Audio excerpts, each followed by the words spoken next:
नमस्कार मित्रांनो, आज आपण एक छानसं खेळणं बनवणार आहोत. Brick powered toy. म्हणजे तुम्ही फुंकल्यानंतर फिरणार असं एक टॉय आहे. आणि त्याच्यासाठी आपल्याला लागणारं साहित्य आहे एक बाटली, छोटीशी बाटली.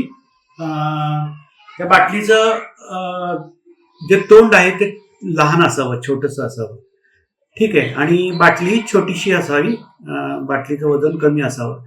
तर मी एक ही बाटली घेतलेली आहे गुड नाईटची. गुड नाईटची बाटली असल्यामुळे तुम्ही अगदी स्वच्छ करून घ्या, कारण लिक्विड केमिकल असतं ते विषारी असतं. त्याच्यामुळे अगदी स्वच्छ करून उन्हामध्ये थोडा वेळ ठेवून 1-2 तास मग ही वापरा तुम्ही. त्याच्यानंतर आपल्याला 4 स्ट्रॉज लागणार आहेत. हे स्ट्रॉ असे थंड प्यायचे स्ट्रॉ असतात, थोडेसे वाकडे करता येतात. अशा प्रकारचे 4 स्ट्रॉ आणि एक पेन लागणार आहे आपल्याला.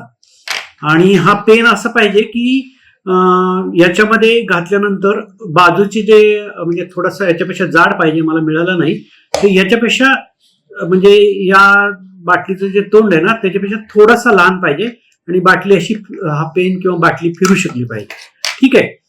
तर आणि एक ऑप्शनल गोष्ट आहे की जो आपल्याला एक पाईप जर हवा असेल तर पाईप आपण घेऊ शकतो या पेनला लावण्यासाठी. तर ते कसं करायचं ते मी सांगतो तुम्हाला. पहिल्यांदा आपण ही बाटली जी घेतली आहे त्या बाटलीला असा एक पेपर लावायचा, असा एक्झॅक्टली बाटलीचा जो व्यास आहे, सर्कम्फरन्स आहे, त्याला असं लावायचा एक्झॅक्टली आणि कट करायचा आपल्याला हवा त्या या साईजचा. आणि मग याचे 4 भाग करायचे, 4 भाग करायचे आणि याच्या सेंटरला एक मार्किंग करायचं आणि होल पाडायचं. तर होल पाडल्यानंतर हे बघा, आता हे असं केलं मी आणि याला सेंटरला बरोबर होल पाडलेला आहे. ठीक आहे. हे होल पाडल्यानंतर आपण हे याला जर गुंडाळलं, असं गुंडाळलं तर एक्झॅक्टली समोरासमोर 4 होल्स आपल्याला याला पाडून घेता येतात. म्हणजे आपल्याला एक्झॅक्टली समोरासमोर होल पाडता येत म्हणून आपण हा कागदाची पट्टी करून त्यांनी मार्किंग करून घेतो आहोत. आणि अशा प्रकारे 4 मार्किंग झालेले आहे त्याच्यावर. ठीक आहे. मग मार्किंग झाल्यानंतर आपण याला होल्स पाडायचे. होल पाडताना खिळा घेतला तरी चालेल. फक्त एक काळजी घ्यायची की याच्यापेक्षा मोठं होल होता कामा नये. स्ट्रॉची जी साईज आहे, ह्याचा जो व्यास आहे किंवा डायमीटर आहे त्याच्यापेक्षा मोठं होल होता कामा नये. आणि याच्यामध्ये आपण स्ट्रॉ बसवायचे. स्ट्रॉ बसवल्यानंतर हे अशा प्रकारे स्वस्तिक आकाराचे स्ट्रॉ बसवायचे आपल्याला. लक्षात आलं असेल तुमच्या. आणि हे जे होल्स आहेत हे होल, या होलमधून हवा जाऊ नये म्हणून हे सगळं तुम्ही ग्लू गन लावून पॅक करायचंय. इथून हवा बाहेर येता कामा नये. म्हणजे फक्त स्ट्रॉ मधून हवा आली पाहिजे, तिथून हवा येता कामा नये. याच्यासाठी आपण काय करायचं तर ग्लू गननी किंवा फेविक्विक किंवा तत्सम काहीतरी वापरून आपण हे होल सगळे बंद करून घ्यायचे. ठीक आहे. आता हे आपलं तयार झालं. हा जो पेन आहे, पेनची मागची बाजू काढून टाकायची आणि पुढची रिफिले काढायचे. पण रिफिलचा हा जो तुकडा आहे, पुढचा तुकडा म्हणजे रिफिल कट करायचे आणि हा तुकडा असा ठेवायचा. ठीक आहे. आणि हे फेविक्विकनी किंवा ग्लू लावून पक्क करायचंय. हे अशा प्रकारे पुढचं टोक तसंच राहील. ठीक आहे. आता हा जो पेन आहे या पेनला इथे आपल्याला समोरासमोर 4 होल्स पाडायचे. हे थोडंसं अवघड काम आहे. खिळा गरम करून तुम्हाला हे काम करावं लागेल आणि तुम्ही पालकांच्या सुपरविजन खाली हे काम करा. थोडंसं भाजण्याचा वगैरे शक्यता असू शकते.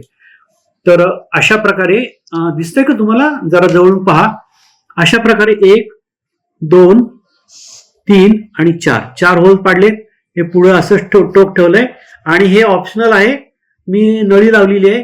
नळी जर नाही लावली तर तुम्हाला तोंड वर करून फुंकावं लागतं, म्हणून मी नळी लावलेली आहे याला.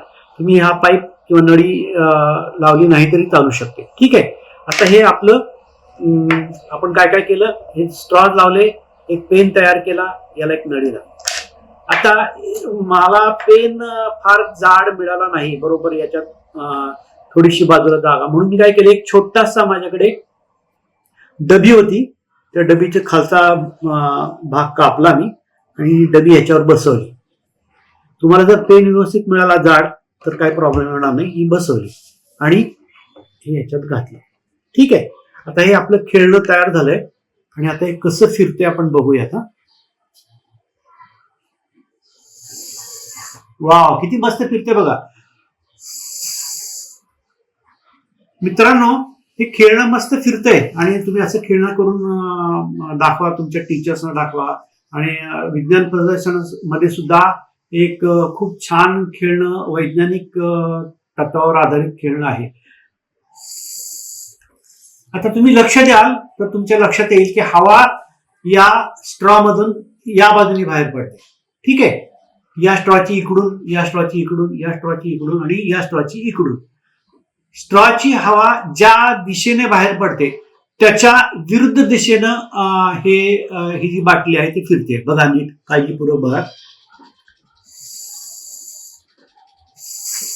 आहे तर हा जो हे जे होतंय असं का होतंय तर त्याच्या पाठीमागे एक न्यूटन नावाच्या शास्त्रज्ञाने एक तत्व सांगितलं की ऍक्शन म्हणजे या बाजूला ऍक्शन घडते, या बाजूने हवा बाहेर येते, त्याची रिॲक्शन जी आहे ती अपोजिट होत असते. Action and reaction are opposite, म्हणजे ज्या बाजूला ऍक्शन त्याच्या विरुद्ध बाजूला रिॲक्शन, त्याच्यामुळे रिॲक्शन अपोजिट होते.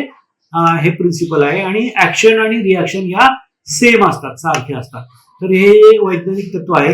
हे खूप छानरित्या आपल्याला याच्यातून एक्सप्लेन करता येतं. न्यूटनचा तिसरा नियम. तुम्हाला हे खेळणं आवडलं का? तुम्ही नक्की करून बघा. लाईक करा, शेअर करा आणि सबस्क्राईब करा आमच्या चॅनलला. धन्यवाद मित्रांनो.